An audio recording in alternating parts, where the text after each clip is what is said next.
You're already married, aren't you? Going back to your parents' house is just too soft. If you go back, don't ever come back to this house again. Kanae yells this as she blocks my path after hearing that my dad got injured and I was planning to go back home. I just nodded silently. Understood. I won't come back, so I'll go home to my parents. My name is Jessie. Louis, my husband, and I have been together since middle school, and we ended up marrying each other. We've only had eyes for each other since our first love. Both our parents were thrilled with how well we got along, and it helped that they were friends since we're from the same hometown. The reason we moved into Louis' family's house after getting married was because they had a spacious home with extra rooms.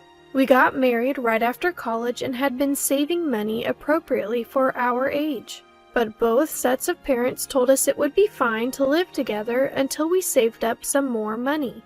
So we ended up living in Louis' family home where a room was waiting for us. Both Louis and I were exhausted from adjusting to our new lives when we started our first jobs. We felt grateful that we could live with his family. My in-laws treated me like their own daughter, and there was absolutely no issue in mine and Louis' married life. That is, until Lyra came back home. Lyra is Louis' older sister, 2 years his senior. She had been mean to me ever since I started dating Louis in middle school. She said things like I wasn't good enough for him, or that he had poor taste. Louis always defended me and wondered why Lyra would say such things. Lyra worked for a company that required her to relocate, and she moved to the city shortly after starting her job. One of the reasons I agreed to move into Louis' family home was because Lyra wasn't there. Another reason I agreed to live in Louis' family home was because Lyra wasn't around. If Lyra had still been living there, I would have flat out refused to move in. However, as fate would have it, Lyra was reassigned to our hometown. When I shared my concerns with Louis, he said, "Lyra is an adult now. She won't say anything weird." True, the times Lyra bullied me were back in high school. After she went to college, she rarely came home, and we stopped running into each other even when I visited the family home. At our wedding, although she didn't speak to me, I remember seeing Lyra crying. It made me think maybe we could get along, but that was a big mistake. After returning home, Lyra acted normally toward me in front of Louis and his parents. I thought maybe she had matured and her edginess was gone. But then, one day when I luckily had some time off, I was enjoying a book in my room. Lyra, who also happened to be off that day, walked into my and Louis' room without knocking. "Hey, how long are you gonna laze around? Could you hurry up and make some food? I'm hungry." Lyra wore a look she'd never show in front of Louis or his parents. Taken aback by Lyra's eyes, filled with what seemed like hatred, I put down my book and said, "All right, let's make some food," and headed to the kitchen. Drinking in the middle of the day, Lyra acted as though I should naturally be the one cooking. She'd never acted this way when Louis and his parents were around. Feeling deceived, wondering if she'd been hiding her true self all this time, I quickly made lunch. Lyra took one bite, then stood up with her plate. "There's no way I can eat something this terrible. Jessie, why did you even marry Louis? He really doesn't know how to pick 'em. Poor guy." Glaring at me, Lyra took her plate straight to the trash. She threw away the food I had made right in front of me. "Go buy some alcohol. After eating your awful cooking, it feels like my tongue is rotting. I want to disinfect it with alcohol, so go get some, now." I was pretty steamed, but I had planned on going shopping anyway, so I got her some alcohol. To spite her, I bought non-alcoholic beer. Lyra was furious. I retorted, "Don't treat me like a minion," which escalated into an argument. Still mad, Lyra retreated to her room.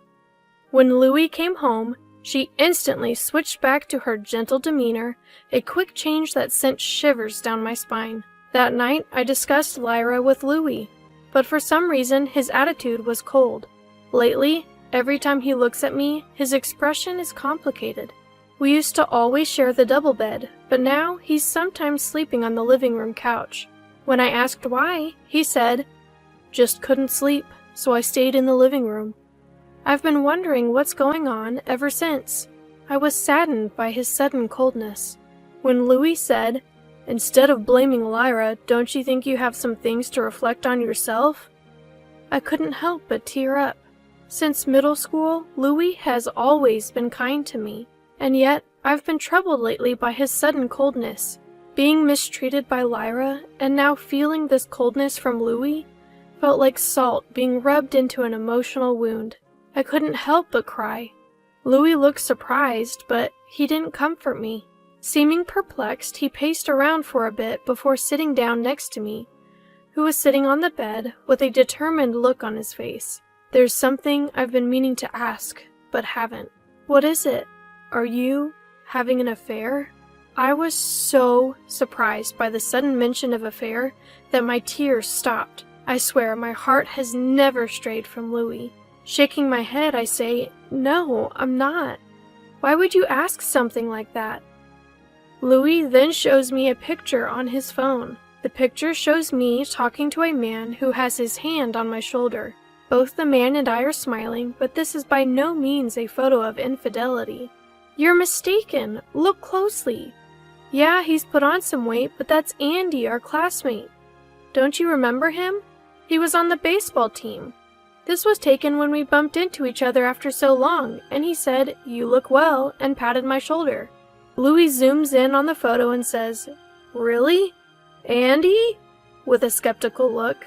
Frowning and looking closely at the man's face, Louis asks, "Is that really Andy?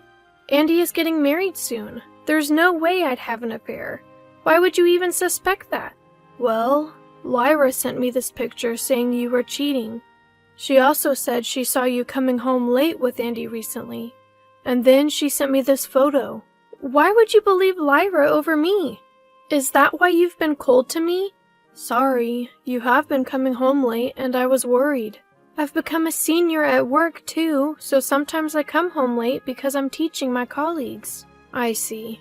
Oh, thank goodness. I'm really sorry." Louis breathes a sigh of relief. Slightly tapping his back as a little payback for doubting me, I say, "Geez." Louis says, "Sorry," and apologizes again. From then on, Louis changed his attitude and started treating me kindly like he used to. It was good to get back to being a loving couple, but my distrust towards Lyra increased. I became convinced that Lyra wanted to kick me out of this home for some reason, so I started wondering how to expose her true colors in front of my in-laws. On another day when Lyra and I both had time off, Lyra came and demanded that I make lunch like she used to. "Why can't you be considerate? Do you know what time it is? Hurry up and make lunch," she says, but it's only 10 a.m. It feels too early for lunch to me. "Lyra, you can make something if you want. You cook on your days off, don't you?" "What? Cooking is a wife's job, isn't it? I only do chores to keep the family harmony, you know." Just as I'm getting frustrated with Lyra urging me to cook, my phone rings. Ignoring Lyra, who's been drinking since the morning, I answer the call. My mom's voice comes through, sounding urgent. "Jesse? Oh, thank goodness you picked up. Your dad's in trouble. He tripped at the front door and seems to have hurt his ankle." I can tell from my mom's voice she's really flustered, and I sense this is an emergency for my parents. "I'm coming right now, just wait," I say as I hang up the phone and start to get ready. Lyra, who told me to cook, now looks annoyed as she sees me getting ready to go out and says, "What are you doing?" "It looks like my dad got injured, so I'm going to my parents' house." "What? You're married now, aren't you? Going back to your parents' house is too lenient. If you're going home, don't bother coming back here." I couldn't take it anymore, standing in front of Lyra, who was blocking my way out. Why do I have to deal with this kind of spiteful attitude? I was absolutely fed up with being treated so unfairly by Lyra. "Fine, I won't come back. I'll go to my parents' house," I state calmly, and Lyra steps aside with a pleased expression. "Don't ever come back!" Lyra cheerfully sees me off at the door, her alcohol stench unbearable. Rushing back home, I found my dad's ankle was severely bruised. Mom was visibly panicked, so I drove him to the hospital where they confirmed it was a severe sprain. Due to the condition, my dad had no choice but to use crutches, so I decided to stay with my parents for a while. I thought this was a good opportunity, especially since Lyra had told me not to come back. I informed Louie and my in-laws over the phone about my dad's injury and my strained relationship with Lyra, letting them know that I'd be staying at my parents' home for a while. My in-laws said they would talk some sense into Lyra. Louie then said, "Well, I'll come live at your family's home too." My parents get along well with Louie, so they were pleased, albeit a bit apologetic for the inconvenience. I received a text from Lyra saying, "Why would you tell my parents? Aren't you embarrassed to tattle like a child?" I just read it and ignored it. It seems Louie got a text from Lyra saying, "Aren't you coming back? Living at Jesse's family home must be tough." Louie responded, "I'll go where Jesse is," and we didn't hear from Lyra after that. My dad's recovery was slower than expected.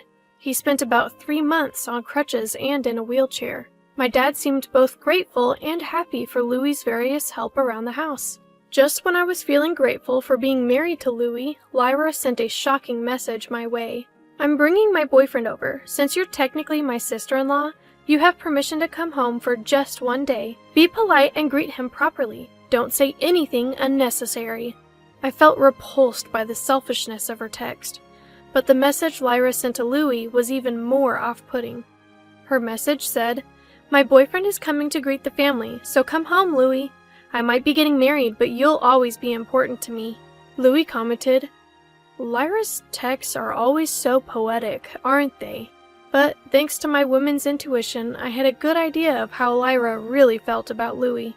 To protect Louie and our marriage, I decided to turn this meeting into a stage for my revenge, regardless of how Lyra's boyfriend might feel. After being allowed to return to my in-laws' house after a long time, I received multiple apologies from them. They told me Lyra was going to pick up her boyfriend and that they'd make sure she apologized to me afterwards. "Oh, it's fine as long as Lyra stops being malicious. That's all I really want," I replied with a genuine smile. Plus, I'm sure that after my revenge, Lyra won't dare to be nasty to me anymore.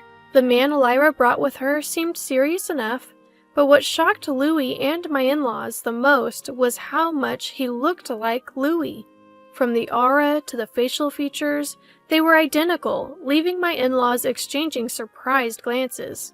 It was clear that Lyra's boyfriend also noticed the resemblance. As he stood there in surprise, Lyra cheerfully said, "Come on in, come on in." Louie whispered to me, "Isn't that guy way too similar to me?" "I told you so, didn't I?" was my reply. I had let Louie know beforehand that I was planning some revenge. Louie had told me I didn't have to go that far, but when I explained my reasons, he seemed torn between believing me or not. However, after seeing the guy's face, Louie seemed to finally understand why I felt the need for revenge. Though the awkward expression on Louie's face showed his mixed feelings, my resolve to make Lyra learn her lesson the hard way was reaffirmed. "My name is Jackson. I'm considering marriage with Lyra. Nice to meet you all." My in-laws welcomed Jackson's polite introduction with smiles. Lyra seemed really happy and started downing drinks like there's no tomorrow. Jackson, who had seemed a little tense, started to relax more, thanks to my in-laws' warm demeanor. As we all were engaged in light conversation, a tipsy Lyra rested her head on Louie's shoulder, not Jackson's. "Ah, this is fun. Louie, you must be feeling lonely, huh, knowing that I'm getting married?" "No, not at all. You know, Jackson here looks just like Louie. That's why I thought about getting married." The resemblance between Jackson's face and Louie's had been the elephant in the room, something nobody had mentioned until now. But Lyra, probably due to being intoxicated, not only brought it up, but also revealed that it was her reason for considering marriage. The atmosphere changes immediately as Lyra's words turn my in-laws' faces pale. Lyra, realizing she may have said too much, tries to laugh it off. "Just kidding!" But I didn't let this opportunity slip away. "Lyra, you can't be serious." Before my father-in-law can say anything more, I interrupt. I can't bear to let this sad tale come from my in-laws' mouths. And more importantly, I need Lyra to realize that Louie is my husband, not just a family friend. "Jackson, did you know?" I hate to spill family secrets, but Lyra and Louie are not actually blood related. My in-laws had children from previous marriages and then got remarried. "What?" He looks at Lyra in surprise. Lyra quickly puts distance between herself and Louie and glares at me.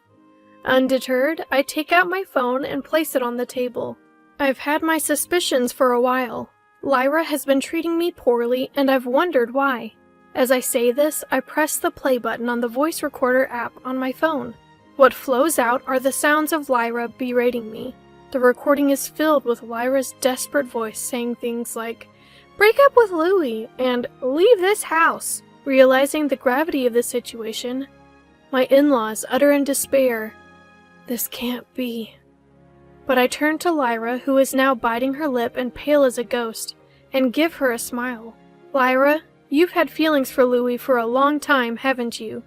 That's why you've been trying to drive me away." "No, that's not it. Louie is my precious younger brother."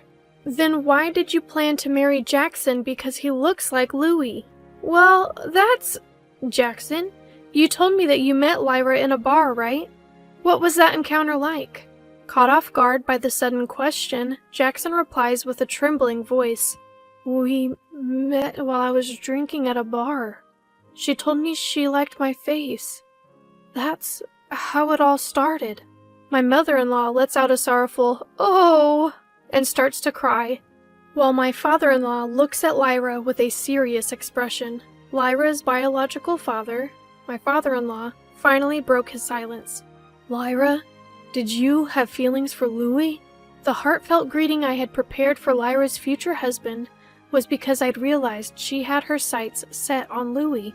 Although Lyra herself never admitted it, her behavior over time made it increasingly obvious that she saw Louie not just as a brother, but as a man. While I had hoped it wasn't true, I grew more and more certain that the relationship was more than sibling affection. Suddenly, Lyra bursts into tears and buries her face in the table. "I couldn't help it. I've loved him ever since our parents got married when I was in elementary school, and I met Louie. There are stories like this in girls' comics, you know, where the parents remarry and their children start dating. I had always dreamed that would happen with Louie and me, and then you came along and stole him."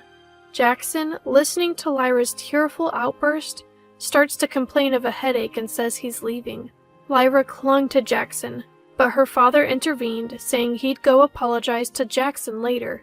Lyra was clearly distraught, crying uncontrollably, but neither Louie nor I could do anything to console her. "Lyra, I've always seen you as a real sister, but that's all it's ever been." With those words, Louie addressed Lyra, who was sobbing uncontrollably. For a moment, her cries quieted down, but then she burst into loud, childlike sobs again. I felt some pity, but it didn't change the fact that Lyra had been mean to me. Relieved that I had gotten my revenge, and that Lyra would no longer be pursuing Louie, we left for my parents' home. Later, we learned that Lyra had been diagnosed with alcohol dependency at the hospital. She was also found to be mentally unstable and had taken time off work to isolate herself. After talking it over with my in-laws, Louie and I finally decided to move out and start our life together. My in-laws kept apologizing to me, but I told them there was no need. Love can make people do crazy things, after all.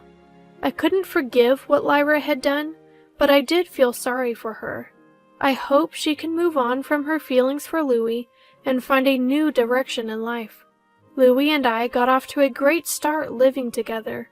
We rented a house close to both our parents so we could easily help them if needed. Starting this new chapter brought back the excitement we felt as newlyweds. Louie and I plan to continue being a loving couple and live happily ever after.